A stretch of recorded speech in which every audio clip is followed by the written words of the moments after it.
swearing off. I guess we never really did discuss whether or not we were going to swear on this or what we were going to do. But I think it should just go wherever it leads us because it could get fairly explicit, I suppose. But and then we might have a drinking podcast, so why not set the tone early on that it's possible? And guests, probably not in this room, probably not with this really crappy backdrop setup with tons of shadows, but yeah. Right. So welcome. Welcome to the Unnamed Podcast. This is very nostalgic. This sounds exactly like doing that old radio show, except I have a partner that is good with all his mental faculties. That's a story. Before we get into that, was this radio studio did it have sound dampened walls and was it like a nice enclosed area? It was a closet. I mean, it was, they called it the Shark Tank. Okay. Because this was at Niagara College. So it wasn't near the broadcasting wing. It was near the lunch hall. And all it was this little offshoot room with all glass windows. So when you were recording in it, you felt like you were in a Shark Tank. Like people would stare in. You're trying to have a really good conversation or review a movie and you have somebody just eating you alive with their eyes. Yeah. So a little odd. You just got to lock eyes with the person outside the room and just stare them down. Our show was nice because it was at 7 o'clock at night, so everybody had gone home. We had it all private, but the occasional times it was weird.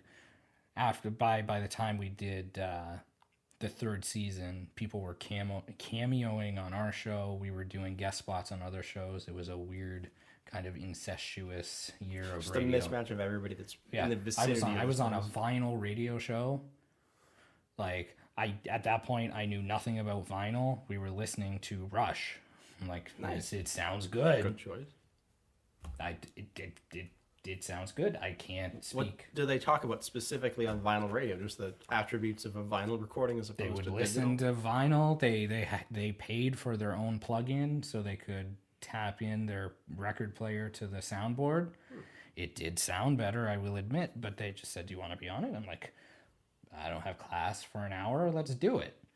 I'm totally unqualified. I didn't even own anything back then. And I did it. And it was fun. And then Kevin went on, shout out, mentioning names. I think he went on a girl talk show. I don't know what they were talking about, but I remember him doing a guest spot. Why is it called something. A girl talk show? I don't know what it was called. I can't remember, but it was hosted by women, and I think he went on. But I feel like I don't know. Don't quote me on that one. Be a bit of an outcast in that situation. He was an outcast in every situation, so. Seems appropriate. Yeah. So no, that's my radio experience. I didn't do well in radio. I was never destined to be a radio person. What was the destiny of the person that was a bit short on their mental faculties? If we want to go back to that. He wanted to work in television production, and now he works for Canada Post, I think. Natural progression. Canada Post. He does wedding videos on the side as well. Okay. Just trying to grow that. Was he in the same program as Same program as me. Okay. You couldn't have a radio show unless you were in the program. You got an extra 7% if you had a radio show. So there was actual value. You got a 7% in radio. So there was an actual value to it for the first 2 years that we did it. And when I dropped radio, because I went purely film, I did the final year just as fun. So I'm kind of curious, seeing as he went to do a little bit of wedding videography on the side, how many people do you think graduated with something in film, ended up going that route, or just did nothing with it? Because I would imagine the amount of people who did nothing with it is probably the greatest majority. It's funny. I thought this is what this conversation would end up being. Yeah. I thought about talking about something similar like this. I feel like I'm being interviewed and not. Pretty much. Yeah. So right off the bat, like a lot of college programs, when we started, they had said there's going to be a giant drop off of everybody. And there was. By the end of the 3 years, there was only 20 of us film people. And probably 20... It was probably a nice split between 20, 20, so TV, radio, film. Maybe a little bit more. So at that point, you lost like about half. Like people just dropped out or changed programs. Which is, it's kind of interesting just because I have no context whatsoever on how many people dropped out when I was doing my biology degree itself. I saw a lot of people that left, people that just would stop showing up, or people that decided they needed to do something else. But was university more like, I don't know how to word this. Is it more you show up to A class, B class, C class to get what you need, whereas for college it was everybody's taking the same courses because it's, I don't know. I guess you would probably follow through with more people, like you, I guess you're sort of... And we were in a course where you work with people every day doing production stuff, so yeah, you notice when they disappear. There was a lot of variety in the things that I could pick, and in first year you meet a lot of people, but pretty much after first year you may never see them again, even if they stay within the confines of your program, just because there's so many options.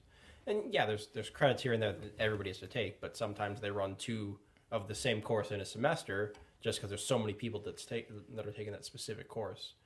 But yeah, you can go in a lot of different directions with it. Okay. So ours, you noticed when people dropped out. My roommate dropped out, so he was there for a month and a half. Yeah, that's about the same. There was a guy of the name Mike. I can't remember. The last time I saw him, I think we were going into a calculus exam.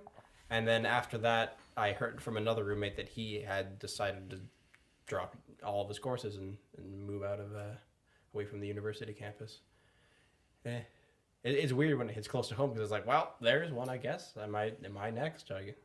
I got a 2-bedroom residence room for 3 months for the price of one, so it was okay. I moved a lot of my stuff into this guy's room, and that is the bonus with residence is you pay it all up front, so you kind of you're stuck there. It doesn't matter how many people actually stick around. And then I got a roommate who was suicidal, so it was problematic. I have a colored past with roommates and stuff like that. Back to the major question, I would say out of everybody who went for TV and film, there's a good majority of us that aren't doing exactly what we hoped. I'm pretty sure the first day of film school, everybody with the film mind was thinking they were going to be the next Spielberg, and it doesn't work like that. No. And I was guilty of that too. Harsh reality, no, it's not like that. It's a slow build up. You learn skills along the way. Somewhat, I would think why the wedding market is kind of conducive to people who have a film background is just because it's sort of a little bit more straightforward as a business person's perspective where you would go with it. Like if you wanted to direct movies, how from a business person's point of view would you get into that? At least with wedding companies, you start your own, maybe you have a website or you have some footage that you've got to put in your portfolio. You just build up from there. I would think that it tends much more to the business owner personality to go with this kind of route.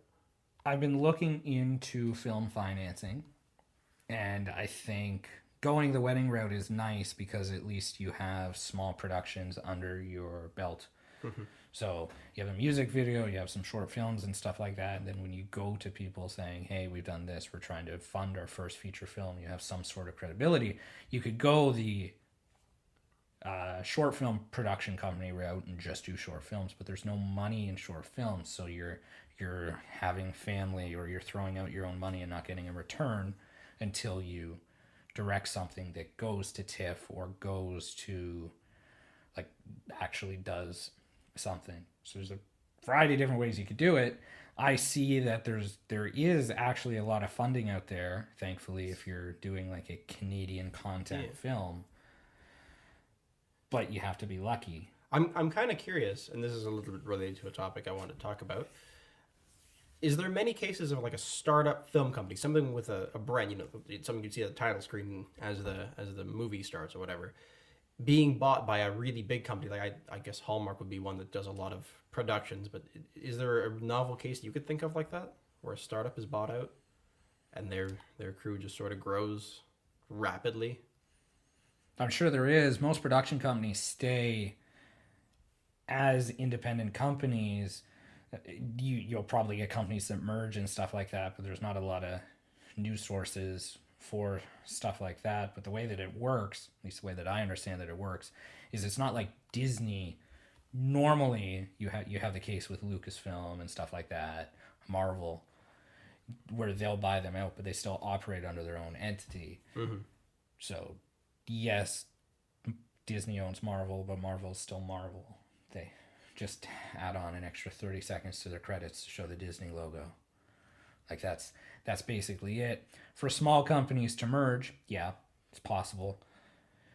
It probably happens more than I would think, but I don't know why. They're quite large scale cases in those examples.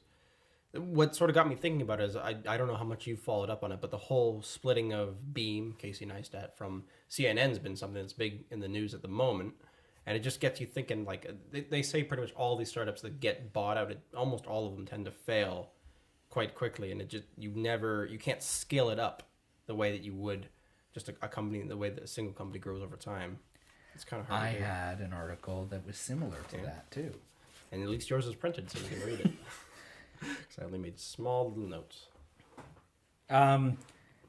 One thing that, and my article was actually more GoPro related. Okay, I'm kind of excited. We're filming this partially on a GoPro. Filming it on a GoPro. From January 8th, it's a little bit old, but they're having troubles. They are interested in selling themselves.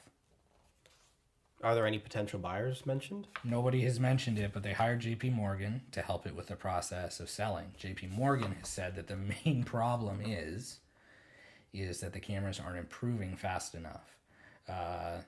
As of January 23rd, shares of GoPro fell as much as 7%. The stock price is down to $5 from $9.50. So it's noticeable decrease. It's a problem. Now, as far as the technology changing, there's kind of an interesting point to make in that they kind of tried that because, sure, action cameras have had a very similar purpose for a long time, and you just get, maybe higher resolution, different frame rate options, or little things here and there that they can throw in. The new GoPro lets you do a lot of voice activation stuff, which is good for hands-free operation. But they made a little foray into growing, I guess, what their business does with the Karma drone. And that failed. That failed like really quickly. Yeah. That failed. A little while ago, they tried to rebrand themselves, and it worked slightly. Stock went up. They called themselves a media company. They hired on somebody. Again, I suppose we should be better at citing sources, but I know they hired on somebody from an actual media company, and they tried to go in the direction of media creation. But the problem is they were never a media company. They were a company that supplied products for people to go out and make media. Which is an interesting case where I don't know how much money is involved in these kind of things, but there's sort of GoPro's promoters. You think of like Canon and Nikon have ambassadors and things like that. There's certain people that take the GoPro brand and they become sort of the face of the company as far as the images go. Like, they have an app or something like that, I guess, that promotes things to sort of like a front page. I remember they're back on the Frono's Photo podcast, the one they showed a person who took a photo of, I think it was a shark or something, coming out of the water, and it was just this really crazy photo, and this person blew up because it got elevated to the front page of this GoPro image aggregating source, and that person sort of got a sponsorship deal out of it, and it was an interesting, I guess, transition of events. I don't really know how all that took place, but it is a way for GoPro to promote themselves through media. That's true. Not a production in and of themselves, but when you read a bunch of articles about it, a lot of people say that the problem really started because GoPro, when you read about their history, I don't know if you knew this, their first camera was a film camera. No, I didn't know that. Yeah. So their first GoPro's been around since the early 2000s, and their first kind of action camera was a film camera. Was it just like an 8mm? I didn't research. I was kind of on a time crunch, but I was doing research, and their first one... So no video, just no video. Okay, just a small film camera. Well, that's not as hard to do as something that would shoot video on film. Of course. But to think how far they've come, the whole idea for GoPro, apparently the CEO and founder Nick Woodman, as I have his name there, was surfing in Australia, and he was getting annoyed that he couldn't get good photos of himself surfing. And he was looking around, and there were professional shooters out taking photos of surfers with their huge DSLRs. I guess at that point could just be SLRs with the big waterproof housings. And he thought there has to be a better way. So it came from that. It is weird to think that the first one, especially looking at now that right there, the first one was film. Was it just a prototype? Like, was this actually sold? What? The film GoPro? As far as I know, it was. Really? But again, probably should have done more research on it. They quickly went digital, and it seems all their problems started when they went public. When did they go public as a company? They went public probably around in Hero 2014. Okay. Right around That's the like GoPro Hero 3. Hero 3, okay. And the problem with going public is you have a lot more money.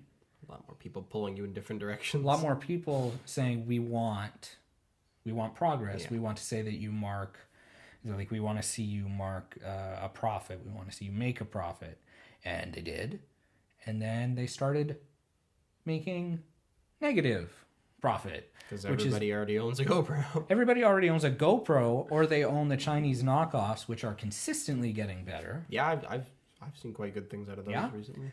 And then they started buying up companies. One of the good things that they did is they bought up some editing companies to fine tune their GoPro editing software, so that for the average user, at least you have this GoPro centric editing software to be able to edit your stuff. Because I mean, a long streaming action cam video sometimes isn't interesting, but if you give somebody the power to edit, it is a lot better. But apparently they spent a huge chunk of money just buying up other companies, which is fine, but they didn't get anything out of it. I'm assuming they bought up some sort of drone manufacturer, because you wouldn't go from 0 to 100 without buying up somebody who knows their way around drones. The editing software one's a little bit interesting, because before I had a subscription to Premiere, I would use the GoPro editing app a little bit to put time lapses together and things like that.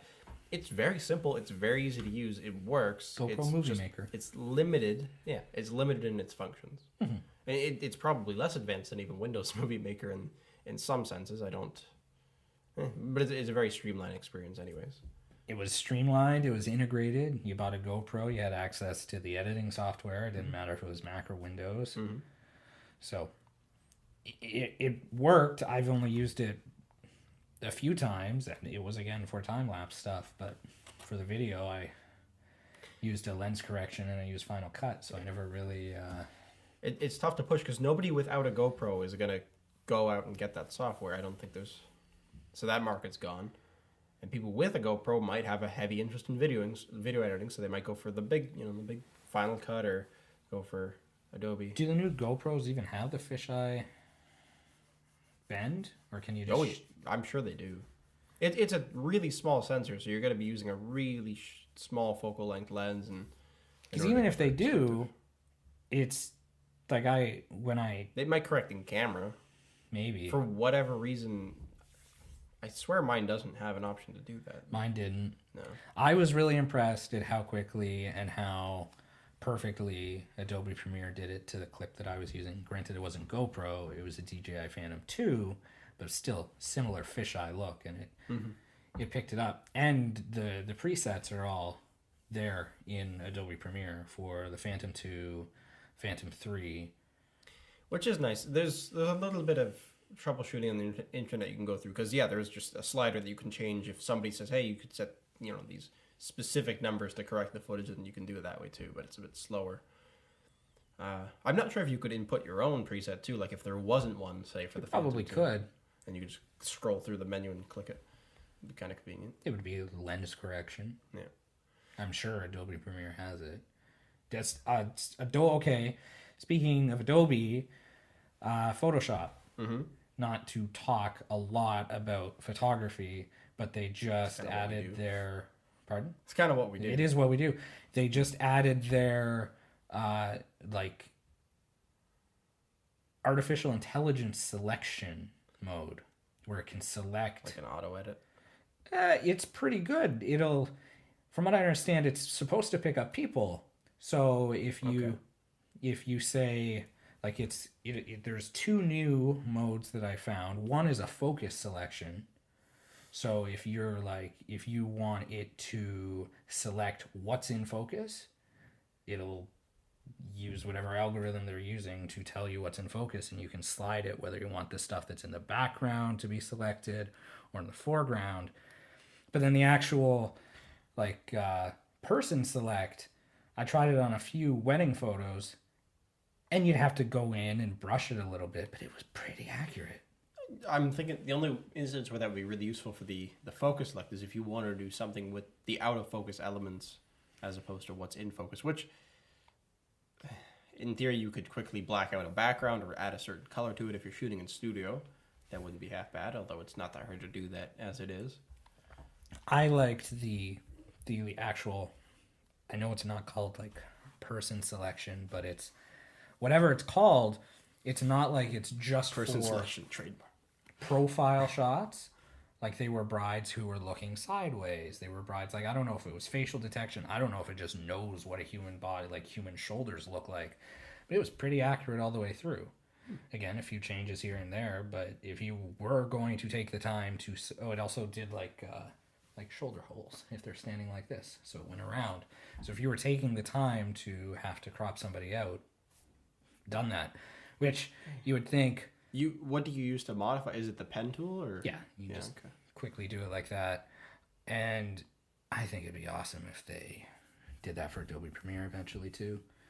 They do it in one photo, they can do 30 frames a second, take a little bit longer, but they already have rotoscoping. That's basically like a auto rotoscope, and then you could fix it. That would be incredible. Mm-hmm. Pair that with raw video too. Mm-hmm.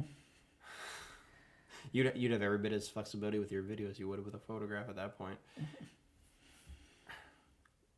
And you could also, at that, if you want to take it a little bit step further, you could have a computer automatically edit video footage, because computers can already do that easily with photos, and they can splice things together. I don't know if you use any of Google services. I don't know if Apple does anything a little bit different, but if I took a video with my phone over the course of the day, let's just say I went to the zoo and I have a couple videos of whatever's going on there, my phone will actually pop up something that you can turn off. But it'll pop up like, look, we did an auto edit.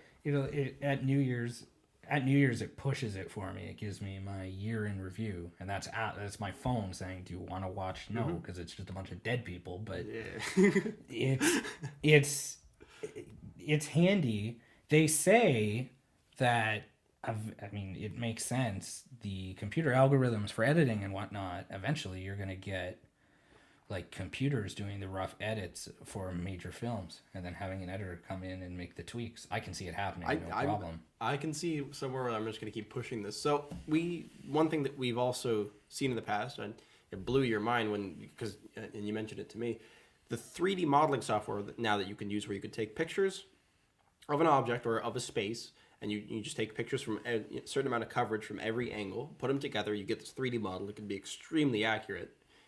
Some of the software is kind of clunky at the moment, but it's getting better. You could use that as a space, a physical, or I guess a digital space to move people around in on a set. You could have this digital set. Imagine pairing, you have a space in a computer, a 3D space. Let's just say you went crazy and you 3D mapped half a city. And you have maybe you have some actors, something simple. I guess they could be running through there, just acting out the movie as it goes. You could move the camera points after through this 3D space. You could have the computer auto edit a lot of the stuff. Eventually, you could take the human element out of it. You could just have computers making movies out of nowhere. I mean, it's a flip, because say what you want about, say, a movie like 2012. Mm-hmm. Not a good movie. The effects, they're okay. The attention to detail in making Los Angeles or something like that, when you go and you watch the behind the scenes, and they had to build the city, and they built it within reason to how the buildings were built. So in that way, when they added the destruction algorithms or whatnot, the cement and the brick would crack the way that actual bricks would crack. Mm-hmm. So they spent all that time developing the technology and developing the set digitally. The 3D mapping, minus the fact that you wouldn't know what's on the inside. 3D mapping, you're developing the set in a lot less time. No, we cut down significantly. There's sort of room as well for the... Just watch the next Grand Theft Auto. It's going to be worldwide. Just I've been dreaming of that since I was probably like 14. I want them to do a Canadian Grand Theft Auto. I keep making jokes about it. I think a lot of the English people keep dreaming of a Grand Theft Auto in London, because it wasn't the first one in London? Second one. The second one. Okay. I Or think they could return there. either Grand Theft Auto, like, there's two that would make sense to me. Las Vegas. They haven't really touched that, but like a nice mob run where prostitution is legal in some parts and whatnot. Flashy. Do it anyways. Yeah. Or Canada. You don't have to pay when you leave the hospital, so that $5,000 limit is gone. But guns are so much harder to come by. No, they're not actually. You'd have to do a gun course in the game, of course, and you go to a 2-day course where you're sitting in a classroom setting and you do a little bit of paperwork. But then after that, there's no wait periods on any of your firearms. There's no... You would have to do a little bit more to get handguns and things like that. So you'd actually start the game off with high-powered rifles. Be an interesting twist.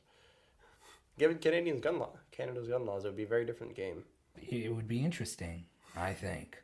And it'd be funny because you'd walk into people on the street, instead of them being mad, they would say, sorry, or excuse me, and whatnot. So that's a lot less interesting than the very comical banter of the NPCs in Grand Theft Auto. But it would be a flip. What happens if your car gets stuck in like a snowbank or something? And when you're running from the That's cops? another thing they've never done. They should do a place where it can snow. Yeah, it's not going to snow in Los Angeles. So Grand Theft Auto 5... Grand Theft Auto 5 did have snow in it. But it wasn't in Los Angeles. That's true. You only went back twice, and only one time could you really play through it, and that was at the beginning. That's true. It would be an entirely different element of physics. Can you think of a game that did snow physics really well? Would people in the southern United States and elsewhere really appreciate our snow physics? Far Cry 4 did snow okay. You were up in the snowy mountains. It was... I mean, I didn't really feel like I was freezing, but it looked nice. It's easy to make it look nice. I mean, I can think of Elder Scrolls Skyrim. Looks pretty nice. But Blizzard. I don't know. As far as snowy games go, I don't think there's a giant market for a Canadian snow game. But although a lot of development studios for games do take root in Canada, I'm not sure if there's certain advantages to it business wise. I don't know if it's cheaper to do certain things here than in the States, or to get certain talent here as opposed to in the States. I think a lot of it might be talent. It's probably cheaper. Probably get a tax credit because you're bringing in business. Mm-hmm. I mean, if you're an American business and you're selling the game in America, then you're still probably paying your employees in Canadian, so that exchange rate alone would be beneficial. Save a little bit of money as long as the dollar doesn't go high. Well, that's the risk, but which I don't think anybody foresees it going back up to on parity with the American dollar anytime soon. No. I wonder if American businesses do get tax breaks to come, because I know that's why Toronto was such a big film hub, because they would give major tax credits to film productions to come closer. But that's like for a 3-month length of time or 2 weeks or however long. So I don't know if businesses get a continuous tax break. I wouldn't. Maybe they do, but I don't know if they would. That seems a bit. Wouldn't. Yeah, I'm not sure how that would work at all. I wonder if it maybe is more lax in Toronto as a film hub. We could transition a little bit to drone topics. Flying a drone pretty much anywhere in an urban area is very difficult in Canada and the U.S. from what I understand now. Casey Neistat's taken a step back from constantly filming stuff in the city. I don't know if you saw the joke of the one where in a recent vlog, he took his drone all the way to South Africa. Just a funny skit anyways. He's like, this is too dense here. Let me just throw it in my backpack and we'll go somewhere else. Just gets on a plane. No, I didn't see that. It's fantastic. No, I mean, I was looking at the website today, and if you're doing it just for fun and you are following the rules that way, I guess it's not bad. But once you start saying you're going to make money for it, then you really have to be good with your rules and insurance and everything.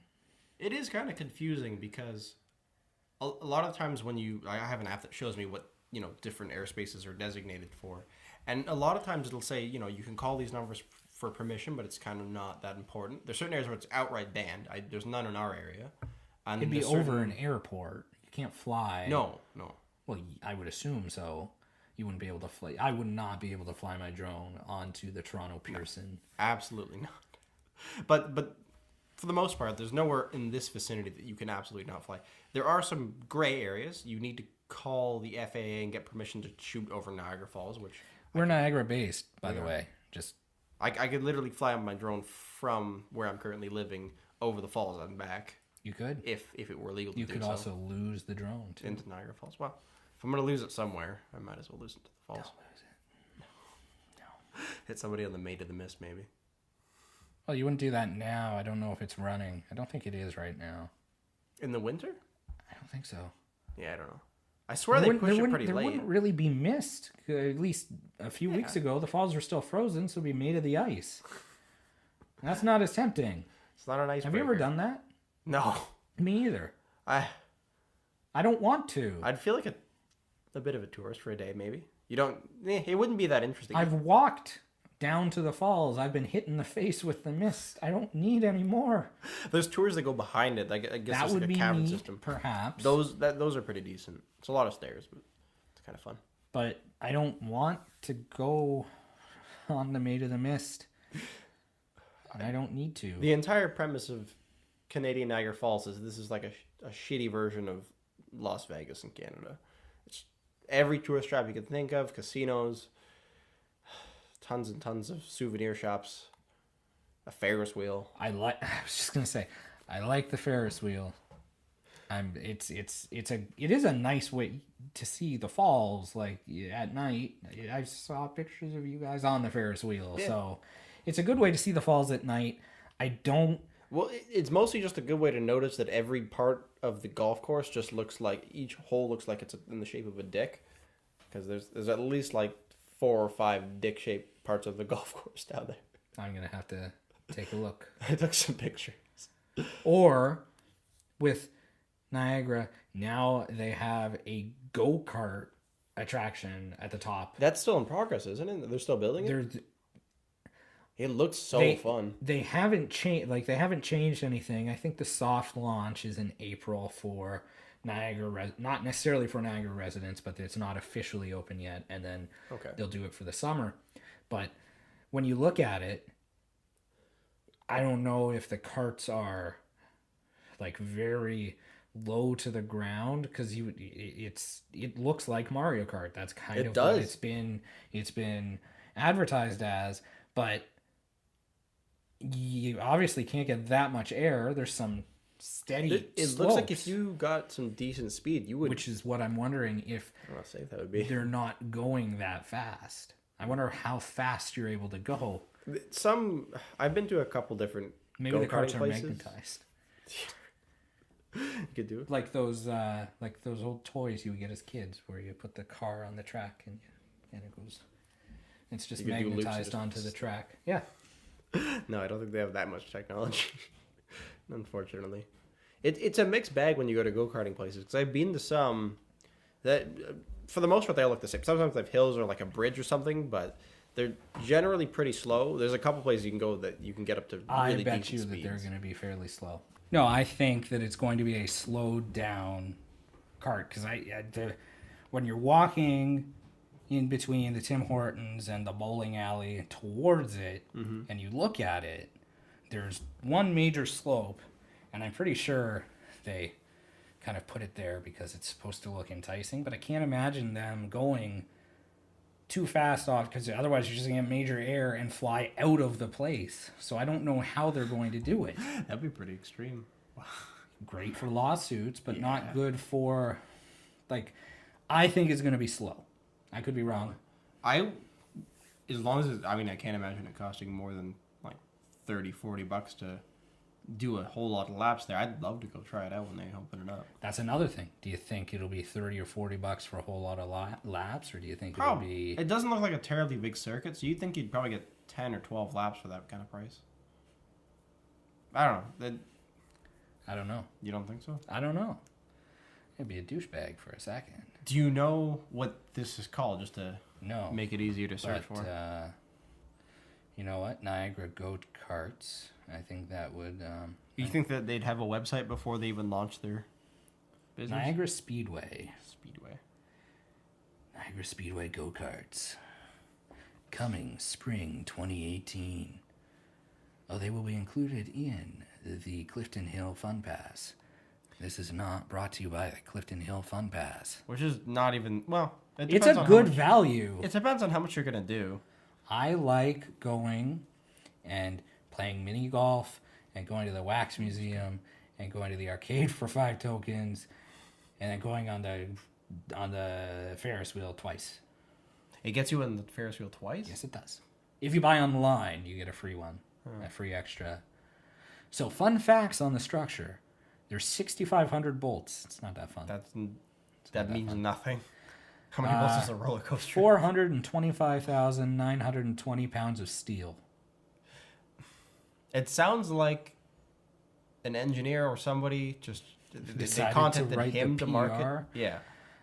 Can we get the engineer to do the marketing, please? 1,375 welded assemblies.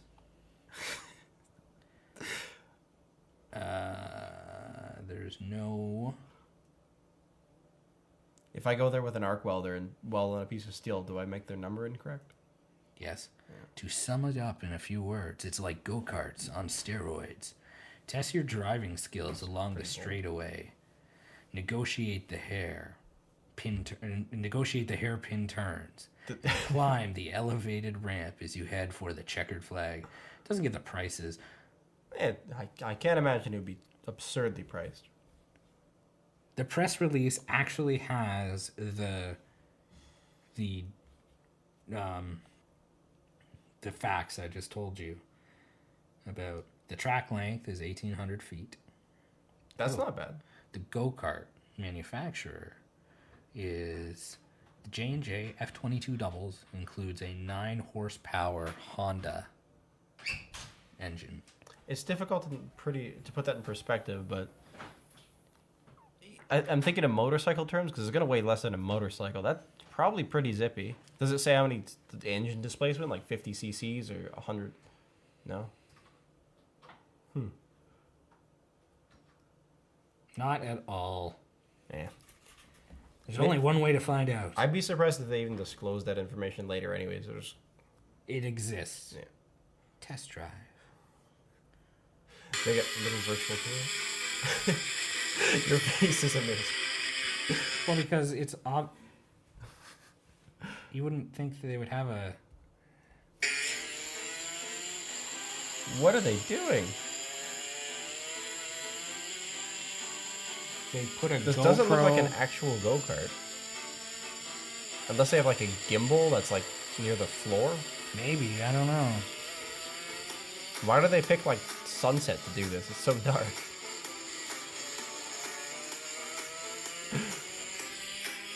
This is not a good representation of it, I don't think. Especially since none of anybody who's watching this can see it unless we are kind enough to splice it in. Although I don't think we're that kind, so. You know what? Go to cliftonhill.com. Learn about the Niagara Speedway, North America's largest elevated go-kart. North America's largest elevated go-kart track facility. It's like go-karts. Even if you're never going to come to Niagara Falls, just do it. On steroids. Just research it. That's a really strange thing to say. Yep. To put drugs in your Yeah. advertisement for what is definitely going to be a family-friendly sort of attraction. It's like go-karts on meth. This message not brought to you by the city of Niagara Falls. The opinions and views displayed in that advertisement are solely not of the people paying for it. No. Do we need a disclaimer on this podcast to say that the views that we are expressing during this podcast are not necessarily our own? Or that they represent us? I think that it's weird that they said steroids. I think that it's weird that their fun facts are all about the bolts and the welding. Those are my views. That's all that they got, really. Nobody cares. Nobody's. It's a cart. It's a cart. You can go around. Here, I think this is neat. Okay. I'm going to give you 9 gadgets from CES this year. Now, they are weird gadgets. Okay. I'm going to give you the name, and I'm going to give you a run-through of what the gadget does, and then let me know if you think it's stupid or good, and then we can talk about it a little bit. I like this because now it's a bit like you're interviewing me. I do have a few other questions, but this one I wanted to do. An augmented reality toothbrush. The Magic Toothbrush uses augmented reality to turn brushing your teeth into a game. To play, a child would either hold a smartphone out in front of his or her face or mount it on the mirror. His face, mount it on the mirror. The toothbrush essentially acts as a game controller. Children defeat monsters within the game by brushing them away in real life. The toothbrush also detects movement and speed with the goal of ensuring that kids are actually brushing their teeth rather than simply moving the brush around to win the game. So they need their mouth open and they need to... Yeah. Okay. The idea? To get kids to brush their teeth. But it's a good and wholesome idea. I would wonder how specific the movement detection on the toothbrush actually being in the kid's mouth would be. Hopefully it's come a long way since the Wii, where I could bowl sitting on the couch. Are people actually interested in this? Like, does anybody even care that this is a thing? I don't know. I mean, I didn't like brushing my teeth when I was a kid. Now I know it's important. I do it less now, that's for sure. I do it less now because I don't have to. I'll do it once a day. You know, you're supposed to do it twice a day, but I don't know. Maybe kids do need it. Maybe parents are just bad at parenting and can't get their kids to brush their teeth. But, I mean, I guess it's interesting. I'm not going to buy it. If I buy anything VR, it's not going to be that. That's for sure. It's AR, not VR. Oh, it's augmented. Okay. Augmented reality. Yeah. I guess it'd be nice to see the toothbrush that's in front of your face as opposed to putting on a full headset. Yeah. So it's like selfie mode. You're brushing your teeth, and I guess you can hit the monsters while brushing the teeth or whatever. This next one, I feel like I've seen it before, but this is from Time.com, so you would assume that they're a credible source. Maybe it's just their first time at CES. Maybe it's just fake news. Maybe. A self-driving suitcase that follows you around. That actually has a function. I like the idea of that. Robotics company ForwardX, not SpaceX, ForwardX, for some reason, wants to make sure you never lose your luggage again by letting it follow around you and you have no control over somebody grabbing it. It's not a good way to advertise it, no. The company showcased a robotic suitcase called the CX-1 that uses a 170-degree wide-angle camera and laser detectors to avoid obstacles. It even has a 4-wheel drive so it doesn't lose its balance when driving uphill or across unusual terrain. They're marketing this thing like a Honda SUV. Mm-hmm. It even sounds... CX-1. The Honda CX-1. Yeah. The Honda CR-V. Should anything go wrong, the suitcase includes a built-in alarm system that communicates with a wristband to allow owners when they're too far away from the CX-1 or if its battery is running low. So right off the bat, anybody who owns any type of smartwatch now has to have another wristband. Mm-hmm. It should be implemented with smartwatches or cellular devices. Mostly your cell phone, I would think. You would think. But I wouldn't want it because somebody could just grab it. That too. And I suppose unless you have some kind of disability, you have arms and you can... It's true. Pull your I think luggage was at its peak efficiency when it got wheels on the bottom. 4 wheels. Invented the wheel. Done. Perfect. Yeah. This one I like. Don't like the price. A giant robot that folds your laundry. Is it good at folding the laundry? Did they have a demo?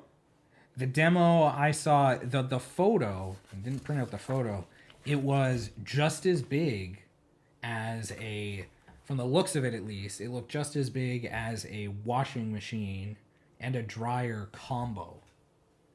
That's huge. That is huge. That's so much space. So I guess it depends on how much laundry you have to fold. But how would you prepare this thing to fold laundry? You just dump it in loosely into some part of it? Because that, if you have to like lay it out flat for the thing, that defeats the purpose. But if you do actually just take all your, I don't know how it would work. Maybe if you take all your pants and put them in, and then your shirts. But I would think if you just took laundry out of the dryer and put it in, unless it's really smart. Maybe I should read the article. Well, we have it right in front of us. To use the machine, owners feed an article of clothing into the this isn't good. No. To use the machine, owners feed an article of clothing into the top of the machine by securing it to 2 attached clips. The Foldamate then takes in the clothing, folds it, and deposits it into a bin near the rear of the machine. So you do have to manually put the clips. Years ago, this was a theory that some scientists had, that all this technology really isn't helping us save time. No. You still spend a ton of money or a ton of time doing laundry now, even though you're not necessarily right in front of it. This isn't accomplishing anything, and it's $1,000. And if I'm folding laundry, it's prime time for listening to podcasts. Yes. So it taking longer is not necessarily a bad thing. These ones are odd ones. As I mentioned before, a roving robotic movie projector. Why do you want your movie projector to move? Well, the start of this ad is, who wouldn't want a household robot that can play movies for you and keep an eye on your belongings when you're not home? That's the idea of Keeker, the voice-enabled robot that can project a 78-inch image on your wall. Okay. It uses a depth-sensing camera to navigate around your home, and owners can see the home through Keeker's point of view when they're away using the companion mobile app. So here's the problem I see with this specific robot. It's $1,700, by the way. And for that price, you could buy cameras to secure your house like a normal person that would be tied into some kind of security network that could alert the police to come to your house. You could buy a hell of a 78-inch TV for that price, too. And if you would like to watch a projected movie, you probably have a place you would want to do it, a place where you might put a projector. You probably wouldn't be in your kitchen and decide, hey, I would like to project a movie onto half of my fridge and half of my cabinet, and, But it's depth sensing. It probably knows it can't do that. The company says it works with apps like Netflix, Spotify, and YouTube. Well, thank goodness. Yeah, I know. If it didn't, what would you be projecting? A cat toy with artificial intelligence. Okay, I like where this is going. If chasing a laser pointer or running after remote-controlled mice isn't enough for your cat, there's always Petronix, 149 artificially intelligent mouser cat toy. The mouser can move in a way that attracts your cat and then react accordingly when the feline catches it. So I guess dead or squirms and then just dies off. Mouser will act the same way an actual mouse would be when hunted, the company claims. It'll be shipping in about a month. I'm sure cats will love it everywhere. I'm sure. I mean, it's the cheapest thing on the list so far. It's a bit of a symptom of an underlying problem of why do people have cats that they can't keep stimulated, but I guess if you leave the house for an hour, probably would be an interesting toy to leave for it. Cats are supposed to be the animals that are independent. So yeah, but they're also the totally wild animals that we keep in our houses for some reason. So that's true. Yeah. The video I watched, and the cat was chasing the mouse around, and as it was running around, it looked like an actual animal, and it would pause, and then when the cat lunged, it would. So it was actually watching like it was. It looked. It's pretty cool. Pretty cool, but I don't know. Do they not like dogs? They didn't make a dog version of it. It'd be like a robotic tennis ball. I like dogs that play with the same kind of thing. Do you get seasick? No. Well, I have one memory of being seasick.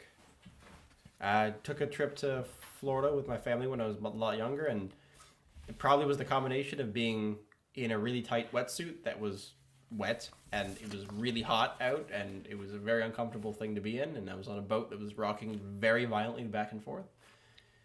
Other than that, never. No.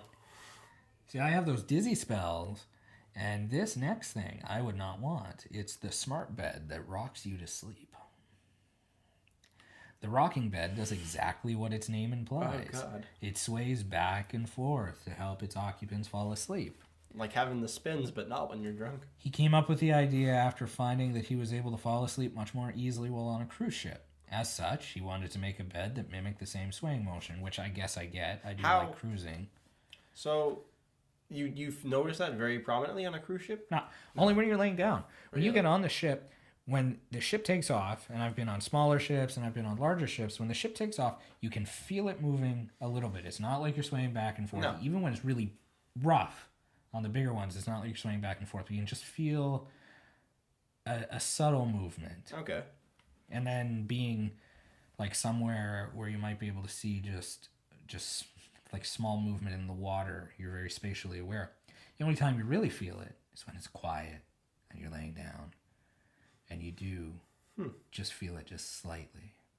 But I never noticed that it made me fall asleep quicker. I sleep well, but I always assumed it was tired or drunk. But that's just it. It's for $3,000. It's a lot of money for a bed. It will have a timer so that owners can set the rocking motion to stop once they fall asleep. Which I feel like you could probably achieve the same effect with your own motor at home and a little crank that will move your bed back. I don't know. It doesn't sound like it's that hard to achieve, really. Or just go the really cheap way and just put friggin' ocean sounds on your iPod. You're not getting the It's not going to rock you back and forth. But you're getting the sounds. True. Can you hear the sounds while you're sleeping in your room on a cruise ship? I feel like you wouldn't. If you leave the window open or the door. Oh, I guess if you have a window part. I've never been on a cruise ship, so I don't know. They're interesting. Actually, cruise ships are a technology all on their own.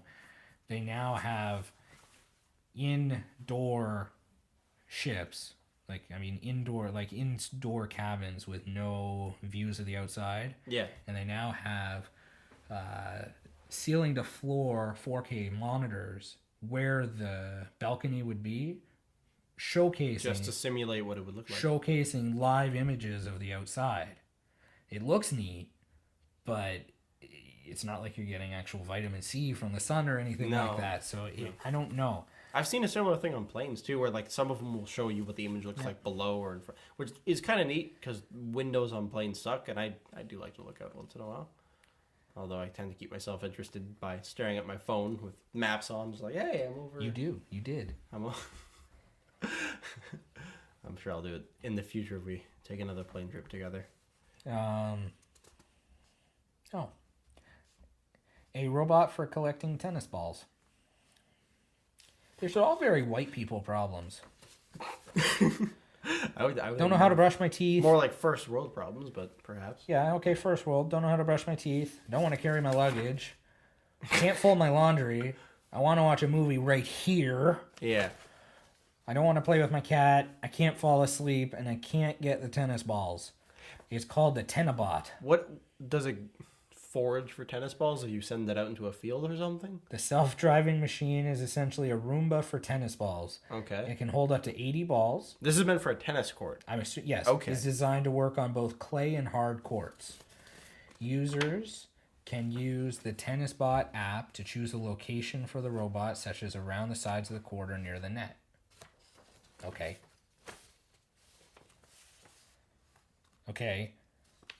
I'm not going to tell you what this is. I'm just going to read it because it starts basically saying like what I would say. Also, how do we feel about the tennis robot?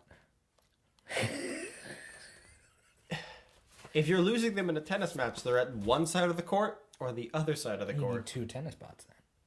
One for one side, one. Or it's a Roomba.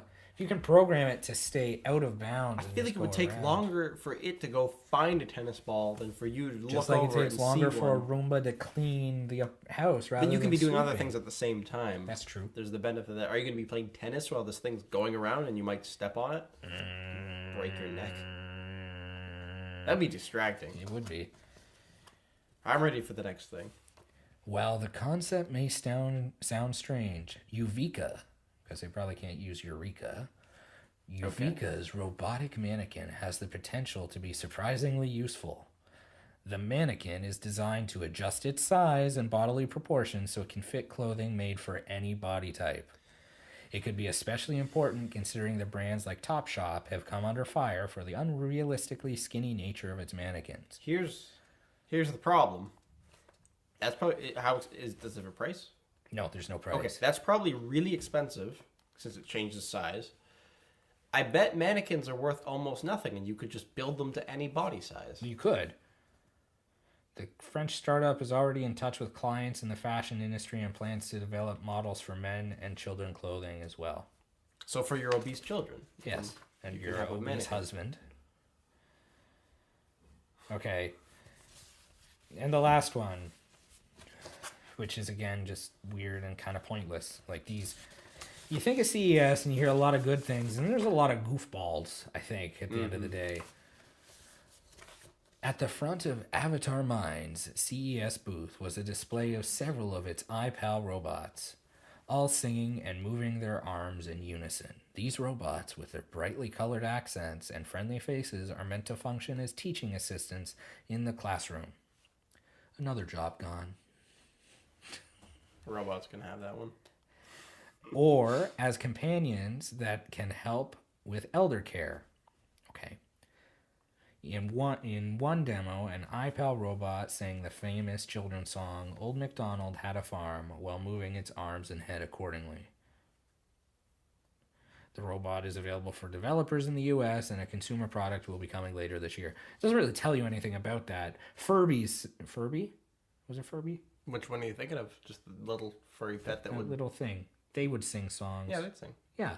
So right now, that doesn't sound like anything special. Throw in the word robot and you going somewhere, apparently. Yeah, at like $4.99. Didn't give a price either. So, be expensive end of life. I guess if you have an old relative who you don't think should be taking care of a live animal, confuse them and get them a Use that as a... robotic bird. Yeah, if I had dementia, probably would end in like a violent fit of rage where I just destroy the things I think is going to kill me. That's true. Would not be good. But at least it's not a live animal. So. That's true. You kill it, it just breaks into a million pieces, and depending on the refund policy, maybe you can get it replaced. Be one hell of a refund policy.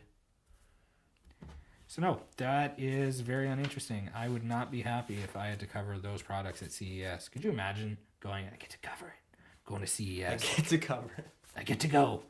And then you're told by time, but you can't cover any of the fun stuff. It all has to be the weird stuff. I hear there's this great augmented reality toothbrush. You can't cover any of the fun stuff because MKBHD and a bunch of other major broadcasters are already covering it. So Yes. get the little guys. So, yeah, I don't want anything on this list. No. And in fact, it seems like a lot of the major electronics manufacturers have moved away from perhaps launching things or announcing things at CES, and you have them putting on their own sort of expos. I know Canon and Nikon themselves, they usually just launch stuff themselves. They have a big enough platform where people are paying attention to them. They don't need CES, and if they wanted to, they could have their own conventions too. It kind of leaves a space for a lot of these weird companies to move in and just try to make a name for themselves because people do pay attention somewhat. It's true.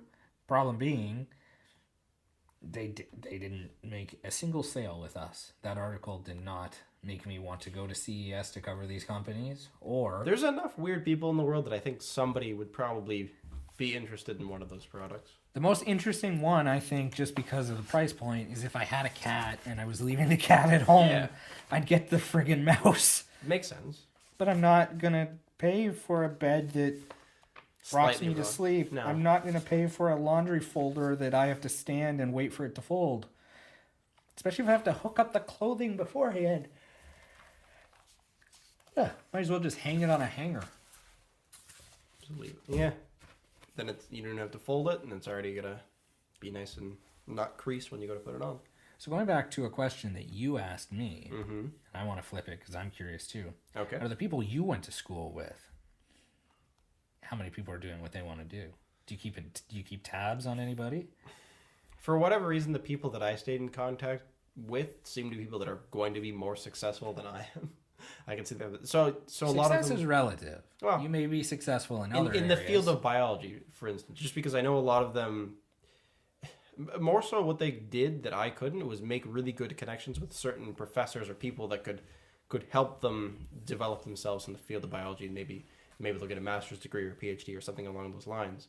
But I think that was the biggest thing that I missed out on. I would say that I enjoy the professor that I did my thesis project with, and I'd really like to work with him in the future if I could. I mean, there's certain promises of getting a paper published with things that I had found in my own study, but out of all the people that were in my biology program that graduated, I would say probably quite a few of them are doing something that's at least somewhat relevant.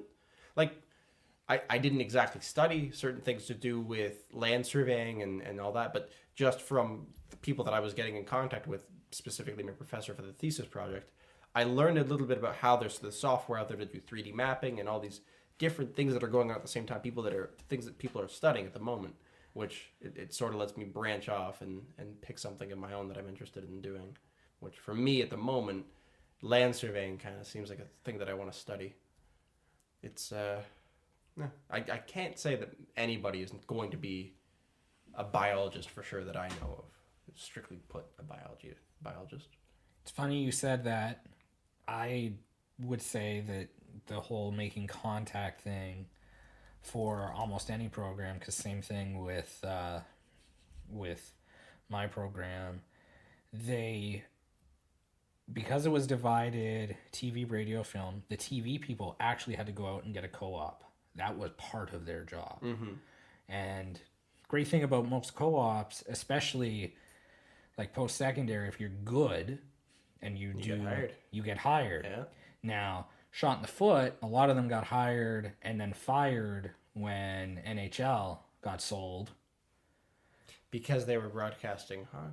Okay. Because they were and they lost their jobs. But the film program, you could get a co-op or an internship, I guess would be the proper term. So you could get an internship. You didn't have to, but all of these internships were unpaid.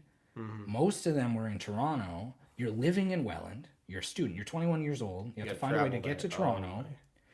It's very, very hard. And then you still have to do most of your course. So then it became a problem. So some people did make the contacts with people, and they are the ones who are most successful. I went to school with somebody who got fired from his internship. Yeah. That didn't go well. No. Can't imagine that would go well for the program or the person's future. I know, because you get the internship because they're like, yeah, we like Niagara College people. And then he ends up being snooty and he gets fired because he's telling the lighting guy he's lighting it wrong.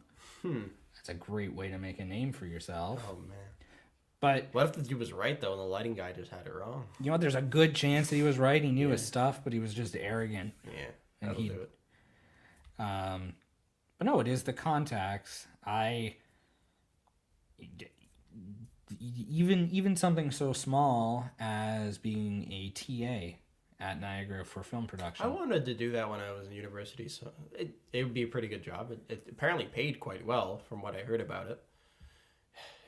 It'd be interesting. I think the biggest issue for a lot of people starting out is that you do need to go the unpaid internship route, just because nobody wants to pay you for some reason for doing genuine work. Like just as I was leaving university, there was this program launched. I think it was some kind of government program, but basically what it said is that you can go get an internship with somebody that's relevant to your field. I guess it's decided upon by the people administering the money, but they will pay your salary up to, I think, $15,000 or something like that in place of you getting paid by your employer. So you get employed, but they don't pay you anything. The government gives you your first $15,000. And if the company doesn't want to pay you after that time's up, you're gone. Huh. So it's this weird thing to try to get people hired as interns. Unrelated, but with the government stepping in, your mutual friend, keep the name off, but okay. I think once I start talking, you'll know who I'm talking about, and if anybody is watching this, they know who I'm talking about. He has employment issues. Yes, I know who you're talking about. And he went to a company that got him his last job. And it turns out all these employment companies, the ones that help you get hired, I didn't know that not all of them were government run. So he went to a employment company who, like a talent agency, took a percentage off his paycheck for getting him the job. Now, it may sound crazy to you, but the jobs that I always picked and gravitated towards when I was in high school were temp agency jobs. So that's a huge issue, at least where we are in Canada. And then you work at this place for a while, and the temp agency just takes a huge cut of your pay. You could be making quite a bit more than minimum wage. You know what? I guess maybe it was a temp agency. Yeah. I mean, if it's similar, I don't know. There might be a difference, because if you're saying it's like a talent scouting thing, essentially, where they're picking an employee for a specific position. Give the company name, but they had talent in the name. Okay. But he was not doing. It's not like he was acting or anything like that. It was labor, but they took a percentage off every paycheck. Okay. So I guess it might have been a temp agency. If it was a labor job, more than likely. And temp agencies are a little bit crooked in the sense that an employer is going to screen. They're going to look at the person. They're going to look at a resume. They're going to look at all that stuff. I feel like when I've gone to temp agencies, they haven't looked at a single thing. They get me to come in for somewhat of an interview. It's more just to fill out paperwork that they have. And they say, you got these 3 jobs. You can go work at the Honda plant. You can go work at, this factory down the road, wherever they have available. They don't give you the name of the place or anything, so you can't go to look it up on your own to try to get hired separately. And then, they'd say, okay, you signed the contract, you're hired, this is where you go show up. And it's just this weird thing where they take a cut. They don't care at all. We've got the most shady people you could think of coming in. While I worked at this one factory for about 3 months during the summer, I would say we had about 6 people come in and just leave of their own accord or be fired. Because there's just no screening process in place at all with these temp agencies. And it's this recurring problem where it's essentially just cutting everybody's wages down, I would say. And companies are unwilling to commit when they could just have a temp agency find work for, like, laborers for them. I guess it works. It is crooked. When I was in school, there was an employment office in St. Catharines. When they built the A&W that I worked at, I applied there, but I thought I was applying to A&W. I was actually sending my resume to the employment office, and the week before the interview, they had me come in, and I thought it was for the interview. They said, come in, and it wasn't for A&W. They wanted to offer their employment services. So I was just about to graduate college. It was like final year. They said, let us help you with your resume. Okay. I'm in school. My resume is very different. It's a artistic resume. Mm-hmm. It's projects, film projects. I don't need your help. Yes, there's an employment part of the resume that will have where I've worked, but the majority of it is project based. Yeah. So you guys can't help me. And then they're like, oh, well, can you pay for your uniform? I'm like, it's $40. Yes, I'll pay for my uniform. They wanted to help me pay for my uniform. And then finally, they're like, okay, this is your meeting. So they had me go through everything. They weren't very happy that they couldn't help me in any way. And then I went to the interview for A&W a week later. But I mean, they were pretty adamant about helping me make my resume. Because they would get a cut at that point? Or? I guess. But that was shady because they're like, oh, we have your resume. Yeah. For the A&W position. I'm like, yeah. I should have known. Where did you submit this resume? Did you do it online or? Nope. That's the thing that was shady. When the A&W was being built, there was a banner on the metallic sign and it said apply at this email address, and that's why. I should have just applied directly to the A&W website. And there is somewhat of an advantage that these people who I guess have some affiliation with A&W screen you first, and then that might bring an official air to it, where if A&W thought, if they knew that this other company thought you were good enough, maybe they were a little bit less picky. I guess. I don't know. It's just, it was shady. Come in for the interview. Okay. And then it's not the interview. Yeah. Sounds it's like how can we help you get employed? You could give me the job. You could give me the job, Yeah. like you could. That would work. Isn't this the interview? No. This is screening. We're going to talk about your resume and stuff like that. So that was odd, but. And then they followed up a year later asking how everything was. I'm like, I'm working. It was just before my back surgery, so I'm like, I'm going on back surgery. Then they were like, oh, well, do you need help getting disability or workers' comp or whatever? Like, I didn't hurt my back on the job. Yeah. I'm going in for surgery, so I am getting this, but it's all taken care of. So they must deal with people that just can't deal with anything. Yes, the process was slow, but it wasn't hard. But I guess some people just don't know how to fill out forms.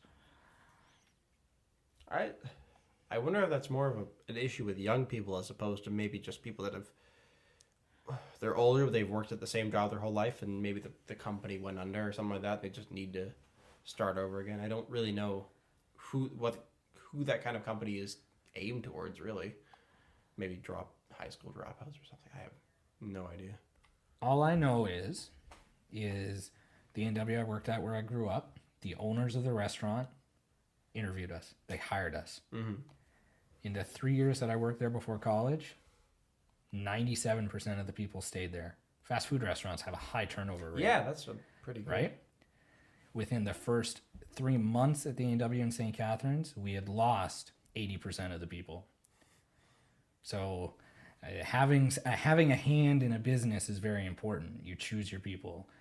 I think the owners of the St. Catharines ones were being a little bit lazy, so I think they did try to hire somebody else out to at least do a screening for people, which is okay because their English wasn't that great, so doing a bunch of interviews probably wasn't their forte. No. You told me that it changed hands at some point while you were doing it, and yeah, it just went from pretty good apparently to much worse. No, it was never good. So when I got it, acceptable, I suppose. I don't know. They weren't violating like business practices. Oh no, they weren't. But they just weren't. They didn't have a proper hand. There was no real management. It's stupid to complain about because it's just a fast food restaurant. Yeah. But they were struggling. They were spending too much money. They were ordering food way too much. Buns were going moldy. So their costs, like you just see money flying out the window. Mm-hmm. So they were having problems. Head office was getting mad because they were not making money. I leave for my back surgery. I come back, new management. Some of the old managers are still there, and then it switched over, and it was just cost cutting all around, including the Costco problem. So it sounds to me like the head office would have to, I guess, support a lot of the costs involved with this business. Like I don't exactly know how A&W runs their franchises. Actually, A&W. Speaking of A&W, they went really smart last year. Yeah. I don't like the way they marketed it. Okay. But it was really smart. They started advertising their millennial franchise system. Lower franchise costs, lower cost to entry. Okay. They help you. They get you fully trained. They take a bigger cut. They do take a bigger cut. But from what I remember, regular franchise fees, $250,000 plus you need about $500,000 in liquid asset. Okay. You didn't need any liquid asset, but you needed $125,000 down. So there's a giant, like the cost to entry. It's a large barrier, yeah. It is, but they've taken a lot of it off, and they were successful. They only had like 10 or 15 restaurants that they were running that trial in, but they all sold, and now you have a bunch of young entrepreneurs getting a chance to do. Would people come in as groups, perhaps, and try to, get 5 people together and pool resources?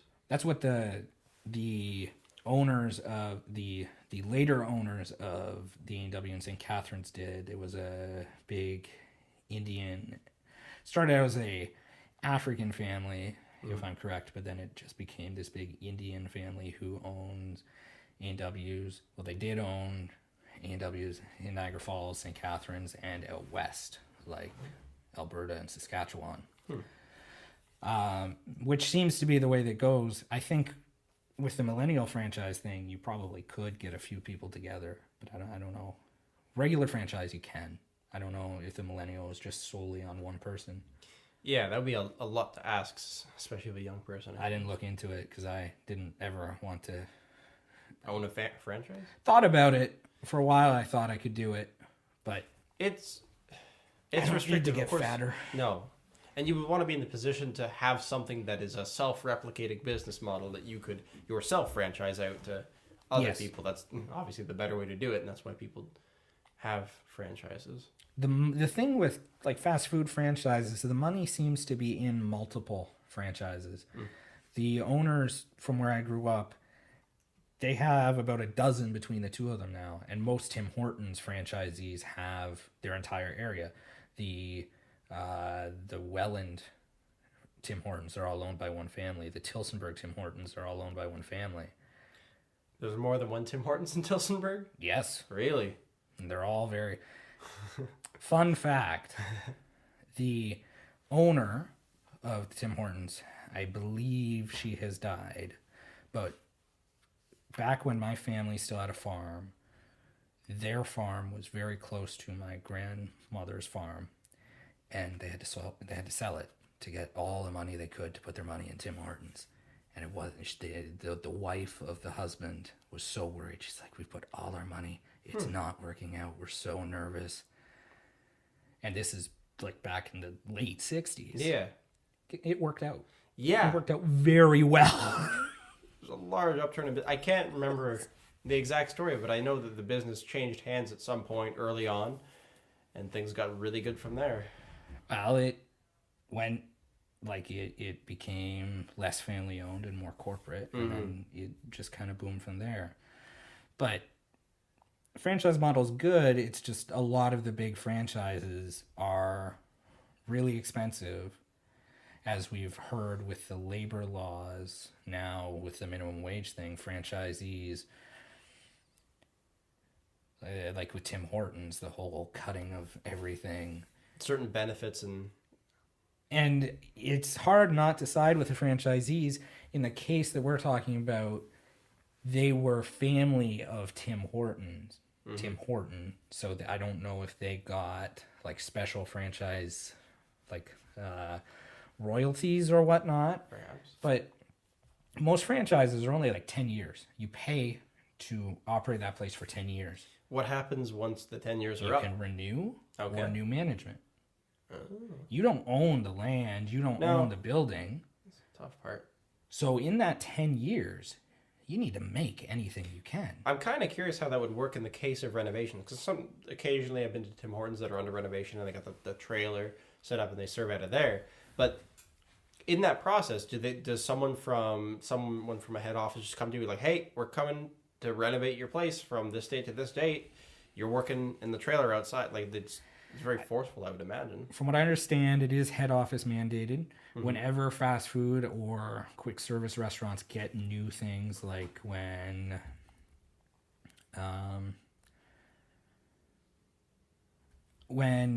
McDonald's got the self-serve kiosks and they got that special like build your own burger on the kiosk, and they had to implement extra kitchen supplies in the back, that was mandated. The franchisees didn't get a say. They had to, and they had to pay. You have to pay To replace yourself with a machine? Yep, you have to pay what the head office says you have to pay, and you don't get a choice in that. It's tough. Machinery, I know it is. So yes, they had to cut benefits, but most franchisees are only in it guaranteed for a set amount of time. So they have to make their margins too, and it's not a high margin business. As it's been said, they don't get to control the pricing on anything. Well, it's interesting in that regard too, because a lot of the choices that the head office would make would cut costs and make things a bit cheaper for everybody. But there's certain instances, like I remember when I was a little kid, there was a Tim Hortons in my hometown, Bradford, where there was the owner decided to bake certain things of his own accord that Tim Hortons did not sell, and they were amazing. He made his own type of eclairs and certain donuts and things like that. That was 20 years ago potentially.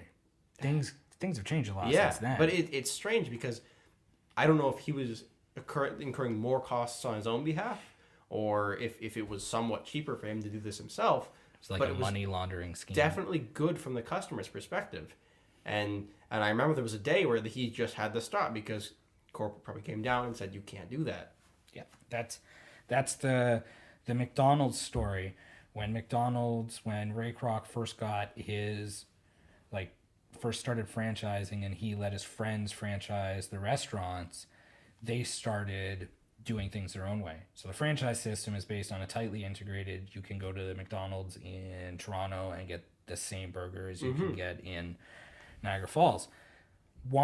He kind of put a stop on it when one restaurant started selling corn on the cob. Like, he's like, you can't, you have to follow, like, no fried chicken, it has to be this. So for that, yeah, it sounds like the exact same thing. It's great that he wanted to sell his own goods, but he should open up his own bakery. But just think about it. If franchisees had the capability of choosing, like, their prices slightly, think of how many cups of coffee Tim Hortons sell per day. Yeah. Right? What if you added a penny to each cup? I realize now it's negligible. What if you added 3 cents to each cup? Okay. Rounded up to 5 cents. That's a lot on a yearly basis. Now, would people avoid that specific Tim Hortons because of price gap? Would it be like a gas station? If you own every Tim Hortons in Welland. And is that going into the monopoly route? Even though it's not a company, but it's a set of franchises, would that be? I don't know. I mean, if you owned every coffee shop in Welland, not necessarily Tim Hortons, and you're like, we want to raise our prices 5 cents. If you own every grocery store in a town, you can't just make a bottle of water cost $50. Like, no, that's true, but that's a giant jump. What's 5 cents? Okay, fine. It's still price gouging. Even a penny, if people are paying debit, which most people do nowadays anyways, that would still add a lot more to your bottom line. If you're selling 300 cups of coffee a day, that's 30 extra. Did they rig all their prices so that way now when you round up to the nearest 5 cents, it's probably in their favor? I'm sure most businesses have over the course of their multiple price jumps. I'm sure that anybody who's managing like business optimization would have a heyday with that. Like, hey, look at this thing that just boosts our profits like crazy. Well, exactly. If you can choose to make it $1.53 versus $1.52, you've gained 2 cents on every sale. Mm-hmm. So, I think it comes down to what the price before tax is, because that's the price that you advertise. That's the price that has to look good. So if you can get away with selling a donut for $1, yeah, okay, that's good. It's $1.13. People pay $1.15. But if you have to make it be $1.01, like $1.01 to get, it's not going to look as good on a billboard. There's people that have degrees and PhDs on this topic of marketing things and consumer psychology. And I'd probably like to start reading some of those types of articles because I think I'd find them really interesting. I know there's like certain evolutionary psychology elements. There's psychology, and when you go to a place that has weird pricing, sometimes it stands out. The first year we did wedding stuff, all of our pricing, we advertised it as no markup, just what we need to get by because we were starting out. Yeah. So some of the prices were really weird, like $924, like just really weird pricing, and people were like, why? Like, why not like $929.99, right? And I said, it's just because there's no wedding tax, there's no unhealthy markup, but people notice it. They wouldn't have said anything if it was $119.99 or whatever, but because it was $123.76. And then it looks attractive, and plus I guess it's not a universal thing, but of course in Canada we pay tax after the listed price, so people have to include it with it, which would change the ballgame entirely. It's almost rant-worthy about how many people I hear still calling asking if they have to pay tax on their photography services. It happened again. I'm dealing with a client. It's a small wedding, and every year for the past since I started, I've tried to do one wedding job by myself, mostly photo, because just so that way I can keep my own personal skills up. And every year there seems to be one client who's just shy of the budget that I would consider acceptable. Mm-hmm. But there's something interesting about the wedding. They're getting married in a barn. They want to do photos at that pavilion in Niagara Falls. I forget what it's called now. Oh no. Although we've done quite a few of them in barns now, I suppose. Yeah. So I'll say yes, and then this woman, she's getting married at Club Aroma. Yeah. I really like that place. It's close. Good venue. She only needs, she doesn't need a full day. And she was looking to hit a price of X. I said, I can't do X. Let's meet in the middle. I took down an equal amount of price, and I said, let's meet halfway there. She's like, well, my father's paying for it, so I'll have to ask him. She came back, and I made sure I said it is plus tax. So we're talking about tax of about $83. Yeah. 13%, $83. It's nothing, really. It is something, but to argue over $83, whatever. And they haven't made up their mind. She's like, if it was that number straight, that's fine. So she's arguing over the $83, but what I don't understand is they probably didn't argue with the venue. No, but that's the thing. That's why it's rant-worthy. It's just this unique thing where they're like, oh, you do photography and video all for throughout weddings. baby That's photos. It's not a real job. Do we have to pay the tax? Yes. We're a tax-paying business. It's what you do. Mm-hmm. And it is almost worth putting the tax into the price, but then you start to look sketchy. Yes, because then people compare them and they don't understand. They're not going to read the fine print. It says taxes included. Taxes included. So then you're 13% higher, arguably a little bit more, because if you add the tax, then you're going to add on an extra amount just so the price looks good. Yeah. So if it's $932 with tax, you're going to make it $949.99, and then there's the extra $20 right there and whatnot. So it's weird. I wonder how many other businesses get the same kind of thing. Like, I know my father cleans windows. He's had his own business for, I guess, probably most of his life. I guarantee service businesses. Service business, yeah. All the time. He does get it occasionally. And I'm sure my dad's car detailing place probably asks all the time, do we need to pay the tax? I feel like if you had like a storefront or something like that, it would make it that much more official, or at least for them not to think that they could ask such a thing. I've had people come into Beatty's asking if they have to. What? Really? Yeah. Now there are people of a certain, but and I get it. There's a cultural difference. So you go, and you ask if you have to pay the tax, but at this point, you should know that you have to. So it's everywhere, but that's like a one in 10 months of working there. But photography, no. More often than not, do we have to pay the tax? In fact, everybody at some point either says, can you do a little bit better on the pricing, or do we have to pay the tax? And I used to try to do a little better on the pricing, and now it's no. And yes, you have to pay the tax. For people who want minimal services, it's if it goes on for like a week or something, but they're still struggling with the price, it might almost be worth it just to scale down. You say, okay, well, if you can't, if $80 is making the difference, why don't I just put in an hour less of work and split it there or something, so that they understand they're getting less of a service for that money, and it maybe they might have a second thought later and say, hey, we'll pay it all because we think it's important to get that last hour of, I don't know, the reception or whatever. It all depends on what they consider valuable and who's paying for the wedding. In this case, the bride's father's paying for the wedding. He had a budget where I told him, like, you're on like the The mirror fell. Cards full. Well, I think that's a natural point to maybe end this podcast. That was, yeah. And the curtain has fallen. That was long.